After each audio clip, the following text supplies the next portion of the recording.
Hey guys, how's it going? This is Richard here, and I'm showing you the new Gimmick Puppet deck. Everyone knows that Premium Gold came out a couple weeks ago, and it came out with a bunch of new support cards for this deck. So it became kind of fun. It was showing up in regionals a couple of times, and it actually topped a few of them too. It's not going to be like Mermails, Boo Jeans, or Firefist or anything like that and become a tier 1 top, but still fun. So yeah, moving on. Let's start with the deck. 3 Jury Doll, the engine of the deck, banish one other Gimmick Puppet in your graveyard, special summon it. Can only be used once per turn, and for Gimmick Puppet Exceeds only. It's not too bad of a downside though. 2 Gear Changer, adding 3 is just dead draw. You're only going to need 2, primarily because you're only going to use him once for an Exceed, then you're going to banish him for his effect. And that's kind of the only time you're ever going to need him. 1 Humpty Dumpty.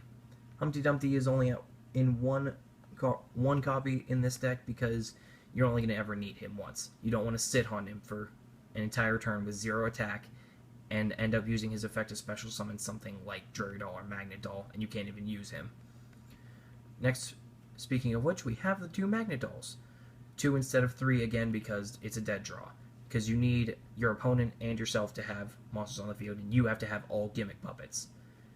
And that's not always going to happen. If you have only this card in hand, you already have 2 in the graveyard, your opponent has something strong on the field, you need something else other than him because you're never going to get it out. And then we have the 3 Scissor Arms. It's a Foolish Burial for the deck. When normal summoned. 2 Shadow Feeler. When in graveyard and you take direct damage, you can get special summon it in attack position, take 1,000, but it can't be destroyed by battle. You can just sit on him until your turn and special summon something else, say Jury Doll or Magnet Doll, and just go into the Exceeds and have some fun.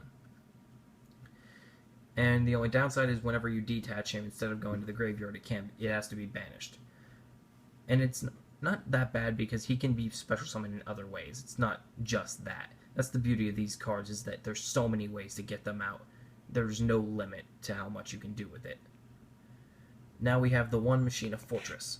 Machina Fortress is in here primarily for discard power and because of his attack and effect. Because his destroy effect is still a good thing to have, and it's nice to have 2,500 on your side of the field. Next we have 1 Egghead. This is one of the better cards in the deck because it has 2 effects. One is Inflict 800 and the other is Make his level 8.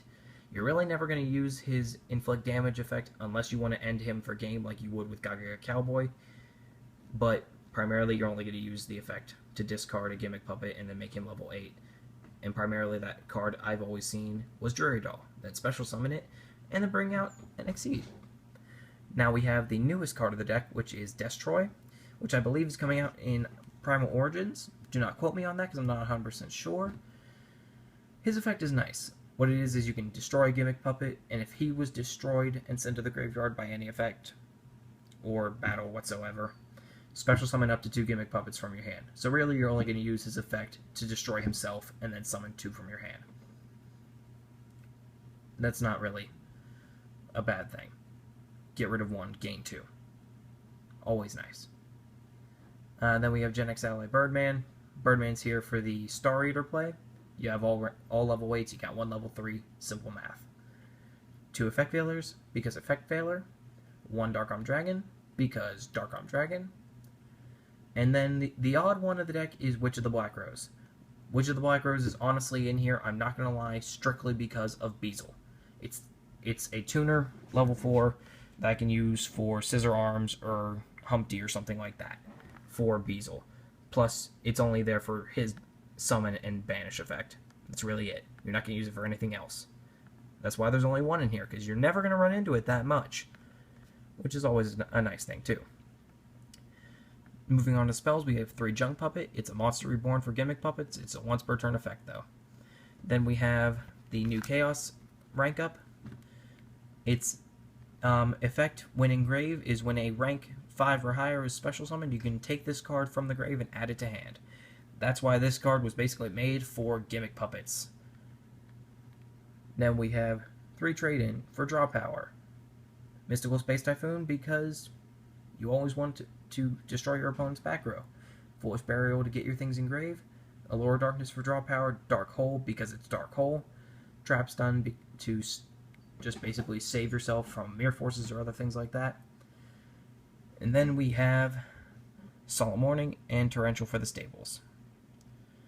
Moving on to the extra deck, we have one Heliopolis, one Silent Honor Arknight. You're always going to want to use him. Every deck does anymore, and he will make everything broke in your side of the field. Gigant for a search effect. Felgrand, because Felgrand for free level 8s. Grinder, one Grinder and 2 strings for the non-chaos Gimmick Puppets. You're running one of these and 2 of these guys primarily because you're only going to use his effect maybe once. You don't really need him that much, but he is a good effect. His is sort of better, primarily because of his attack. You're always going to go into him more with Dreary Doll and Magnet Doll than anything else. Now for the Chaos Exceeds, we have Dark Strings and Giant Hunter. Dark Strings, what it does is when it's summoned, everything with a string counter is destroyed, and your opponent's strongest monster with original attack is taken out of its life points. Basically the same thing in this guy, except it's any monster. No, wrong card. And then this guy is destroy one target on one monster on the field, or one card on the field, and if it was a monster, takes life points out. Moving on to 88, Leo. It's a win condition. Discard 1 if you have no spell or trap cards. You can't conduct battle. Put a counter on it. 3 counters, you win. Now for the super win condition. This card is broken. It is Gimmick Puppet Disaster Leo. It has to be summoned with a rank up effect with Leo. It cannot be targeted by card effects. You can detach and inflict 1,000 points to your opponent. It can still attack your opponent monster and directly. This card's effect is when your opponent has 2,000 or less and this card has no materials on it, you win. So one of 2 things is going to happen. You'll either win because of his effect, or you'll win just because you dropped him down to 0. Because he has 3,500 and you're still inflicting 1,000. So that's 4,500. 2 turns. If you can punch him, you're fine. Moving on to the synchros, we have Beazle, broken, Star Eater, broken, Black Rose, broken. And now finally the side deck. 1 Max C, 1 Trap Eater. Trap Eater is here to side out with Witch of the Black Rose as a tuner, and for his effect for certain decks. 1 Spell Shattering Arrow for Fire Fists and things like that. Deck Deviant Eradicator, much like Evil Swarms, were good because of this. This has helped because it is a dark deck primarily. You're going to use it a lot in siding. 2 Breakthrough, because Veiler's not always going to be there for you. 2 Overworked for things like Boogeens and Fire Fist, anything that increases its attack. Light Imprisoning Mirror, Cyber Dragons, Boogeens, Light Sworns, they're all appearing in any regional anymore. So you're going to be seeing this card a lot.